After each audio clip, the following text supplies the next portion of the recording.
You're watching India Today with me, Nabila Jamal. The high-octane poll campaigning for the Battle of Bengal is currently on. Despite coronavirus cases peaking in the state, BJP top guns will today boom in the state as part of their campaign trail for the Phase 6 polls in West Bengal. Union Home Minister Amit Shah will visit the state today to address poll rallies in various parts of the states.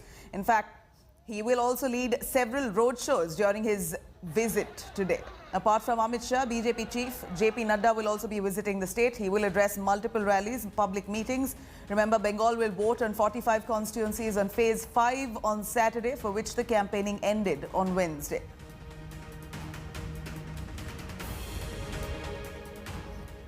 Meanwhile, as coronavirus cases surge across poll-bound West Bengal, Chief Minister Mamata Banerjee has now raised an alarm. Mamata has now urged the Election Commission that the voting in remaining phases of Bengal polls should be held in one go. She said that the move will protect people from further exposure to COVID-19.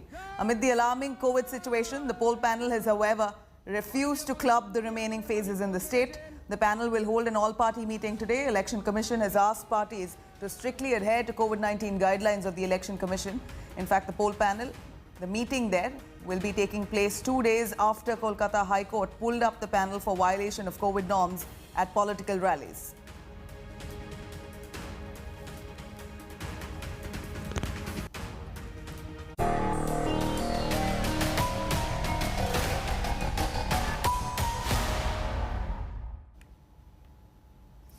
Now, in West Bengal, polls and the pandemic are going hand in hand. As political temperatures now soar, so do COVID-19 infections. Both the states the positivity rate then in both states and the fatality rate is higher than the national average right now.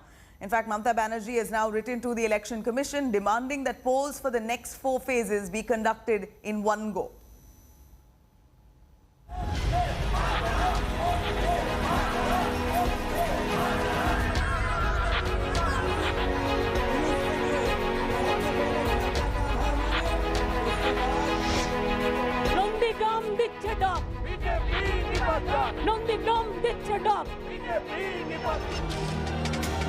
Polls, politics and pandemic.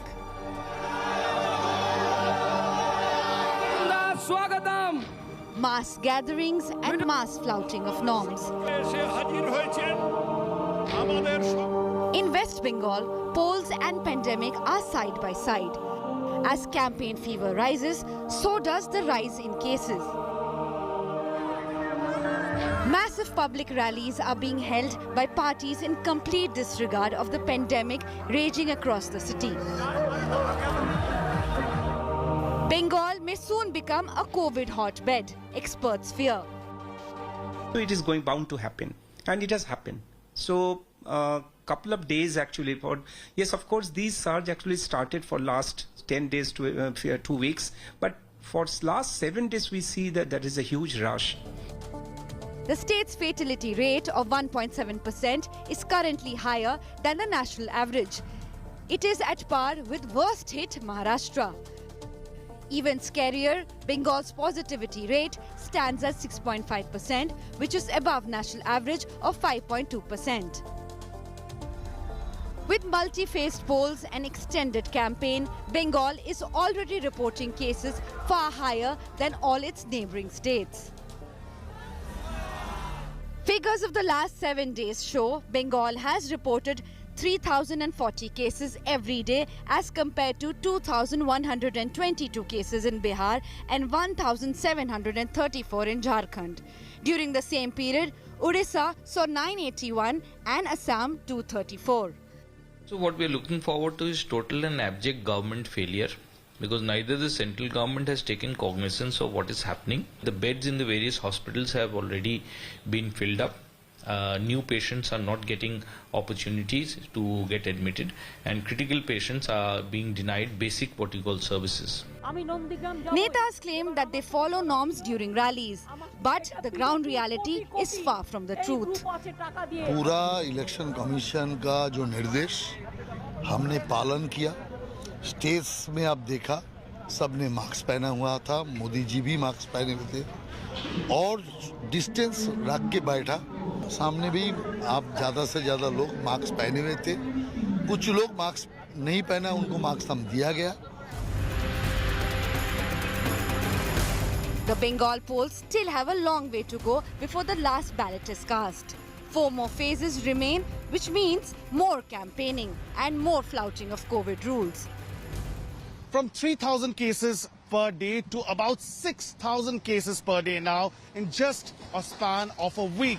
COVID cases have seen a massive surge in poll-bound West Bengal, even as political parties remain relentless in their campaign. So much so that the Election Commission has now called for an all-party meeting here in Kolkata on Friday to discuss how to control this entire situation. With Indrajit Kundu and Paulami Saha in Kolkata, Bureau Report, India Today. Delhi, the national capital, meanwhile, has breached the 5th consecutive day mark. The state has now recorded 16,699 fresh cases in just the last 24 hours, with 112 deaths, which is the highest since 23rd of November last year. With a spurt in cases now, Delhi's positive rate stands at an all-time high, 20.22%, adding further to capital's COVID woes. As many as 388 Delhi police personnel have now tested positive of COVID-19. Amid the rising cases, Delhi Chief Minister Arvind Kejriwal has imposed a weekend curfew beginning from 10 p.m. today until 6 a.m. on Monday morning. Only essential services will be allowed to remain operational, while hotels, spas, gyms, all of it remain closed. People who are scheduled to attend weddings will be given a special e-pass for movement during the curfew. The Delhi government has now also turned hotels and banquet halls into COVID care centres to increase the number of bed facilities.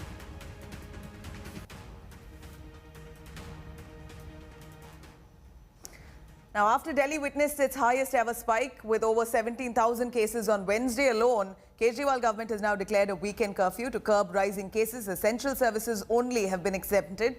Malls, gyms, spas to remain shut. For more, let's take a look at this detailed report. आज LG साहब के साथ meeting हुई थी और सबने मिलके ये निर्णय लिए हैं कि वीकेंड के ऊपर कर्फ्यू दिल्ली के अंदर लगाया जाएगा. Delhi is taking harsh measures to check the COVID wave that is sweeping the national capital. Chief Minister Arvind Kejriwal has declared a weekend curfew. It begins from 10 p.m. on Friday and will last till 6 a.m. on Monday. Essential services are exempted from the weekend curfew. People are allowed to travel for medical purposes. The Delhi government is also providing curfew passes for weddings. Shopping malls, spas and gymnasiums are being shut indefinitely. The decision has left gym owners worried about their future. This will impact us hugely because in past we have also suffered from the 6 months lockdown. The thing is, we don't get any support even from government.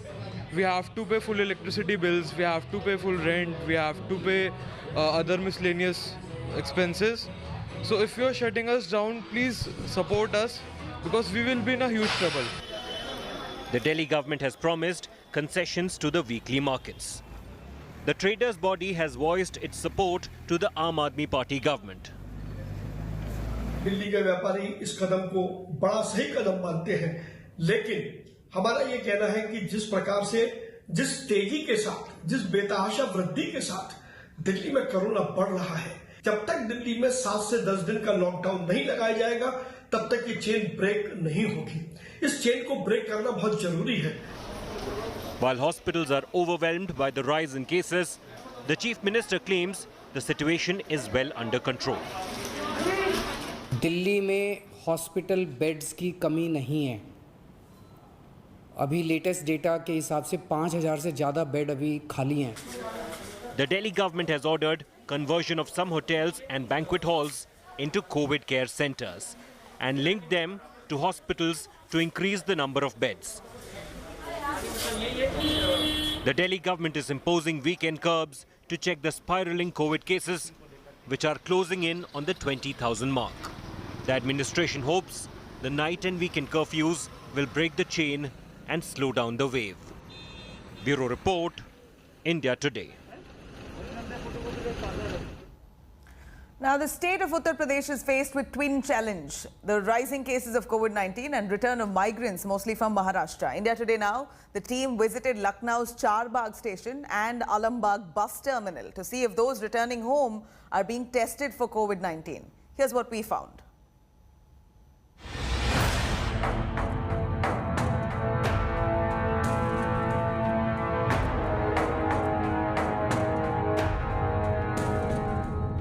As COVID cases soar in Uttar Pradesh, the state is staring at an even bigger problem. One that could see COVID numbers rise menacingly. Many of its people, laborers in other states, are returning, and that's an added worry. Most of them are coming from Maharashtra, the epicenter of the latest wave of the virus. An India Today team found the lone testing counter at Lucknow's Charbagh station was stretched to its limit as train after train brought more people. हमारे पास 2 thermo scanning है। अगर और ज़रूरत पड़ती है तो वहाँ दूसरा जो छोटी लाइन वाला है वहाँ भी हेल्थ डिपार्टमेंट की टीम लगी है, वहाँ से थर्मो स्कैनिंग मशीन मंगा लेते हैं। लेकिन 2 से मैनेज हो जाता है क्योंकि एक लाइन इधर लग जाती है, एक लाइन उधर लग जाती है, तो 2 से इजीली हो जाता है। दुगना चौगना ही हुआ है सर। कहाँ से पाए जा रहे हैं? महाराष्ट्र? सर महाराष्ट्र है सर, अधिकतर लोग तो हर जगह से पाए जा रहे हैं। थर्मल स्कैनिंग होती है, थर्मल स्कैनिंग करने के बाद फिर इसके बाद ये हमारे एलटी भाई है, ये जो है अपना टेस्टिंग करते हैं, यहाँ नाम नोट किया जाता है, एड्रेस लिखा जाता है, पूरा बायोडाटा पेशेंट का किया जाता है। The Alambagh bus station is the busiest in Lucknow. Buses leave this terminal not only for UP's interior but also for many states. But there is no provision for COVID testing here. यहाँ पर आप देख रहे हैं जो स्थिति है, आपको लग रहा है कि इस समय स्थिति बहुत खराब हो गई कोरोना? हाँ, स्थिति तो खराब है बट सेफ जर्नी नहीं है। डर लगता है क्योंकि घर जा रहे हैं, कहीं संक्रमण है वो पॉसिबल है। There were others too who were worried that they could catch the virus on the journey. मैंने कई बार कोशिश की, मुझे भी लगा कि हाँ बस स्टैंड जा रहा हूँ, शायद मेरा कोविड टेस्ट हो जाएगा या हम वहाँ पे थर्मामीटर लगा के कुछ भी करेंगे, लेकिन ऐसा कुछ भी नहीं है। आप खुद ही देख रहे होंगे अपनी आंखों से कि जितने भी यात्री हैं, जितने भी हैं, इसमें से आधे ने तो मास्क नहीं पहन रखा है और कोई जांच नहीं है। गवर्नमेंट मतलब इसको लेकर कोई भी एक्शन नहीं ले रही है। कोई टेस्टिंग तो ऐसा नहीं हो रही है। मैं दिल्ली से आया, अभी कल रात में बैठा, अभी पहुंचा हूँ, तो भीड़ भी है और बहुत क्राउड है। सब मास्क वास्क का भी जहाँ तक का जब तक बाहर है तब तक है, बस के अंदर वहाँ पहुँचने के बाद मास्क वास्क भी कोई नहीं पहन रहा है, ना सैनिटाइजर की कोई ऐसी सुविधा है, वहाँ पे कोई प्रिकॉशंस नहीं है, वहाँ भी कोई टेस्टिंग नहीं है।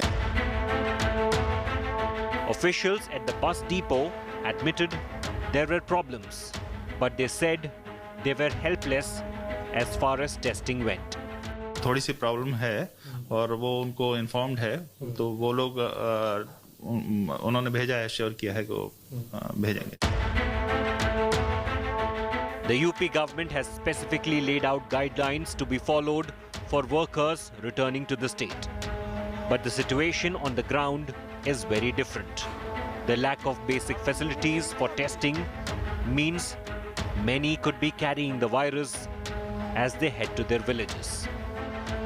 Bureau Report, India Today. It's our time for our special COVID segment, The Good, Bad and Ugly. Let's take a listen.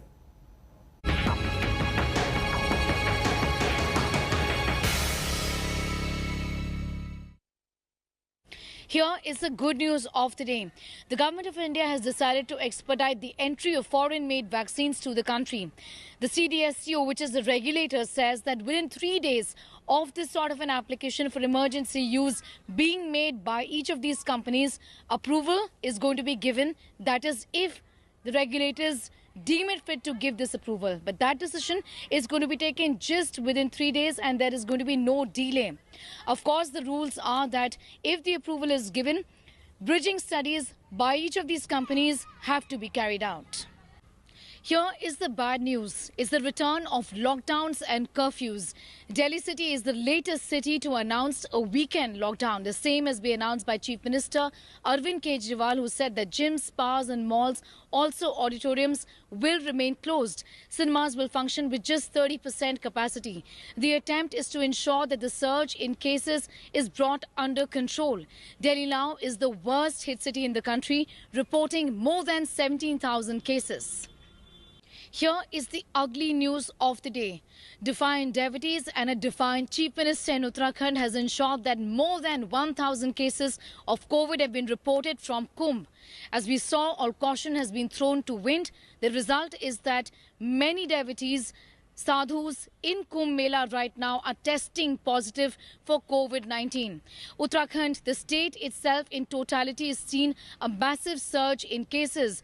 But the Chief Minister says that there is a big difference between Markaz that was organized in Delhi last year and Kumbh, and that faith is also important as is health. Chris Morris somewhat justified the 16.5 crore that was spent on him by Rajasthan Royals at the auction with an incredible performance to guide his team to a 3-wicket win over Delhi Capitals. Morris smashed 29 of the last 10 deliveries to pull off a heist against Delhi, who had Rajasthan on the ropes at 42 for 5 at one stage.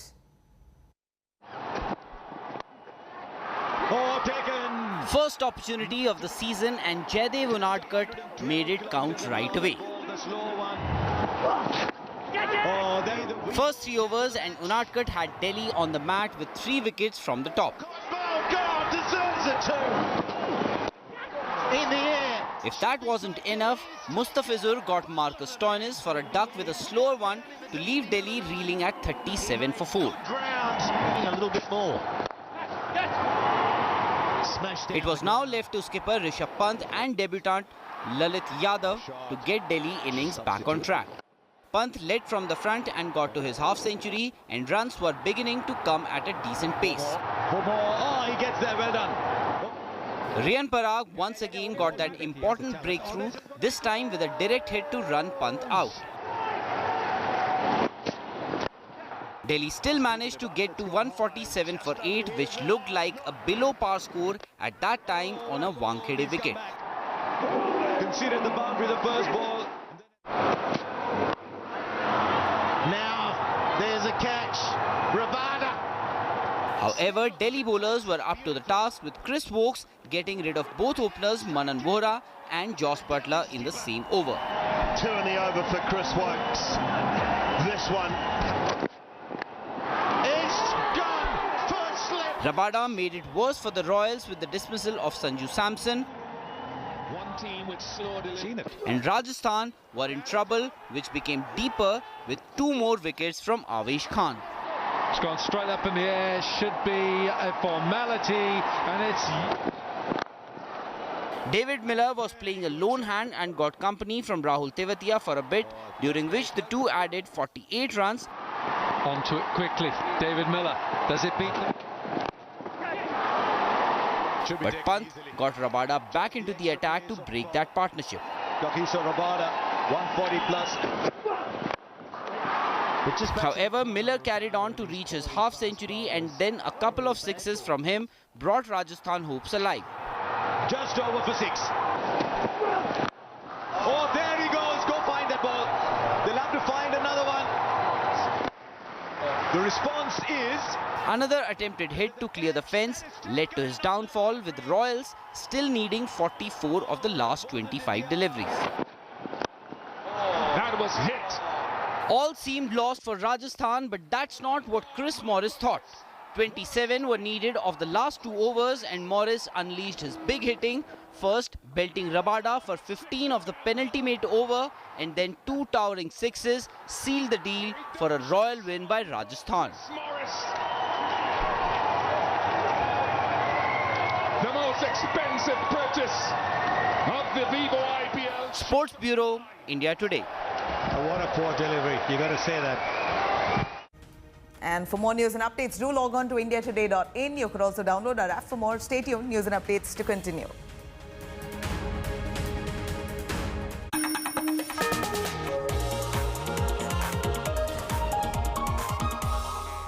Hi everyone, Preeti Chaudhary here. Hope you like this video. For latest news and analysis, like and subscribe to the India Today YouTube channel. And don't forget to press the bell icon to stay updated. Thank you for watching.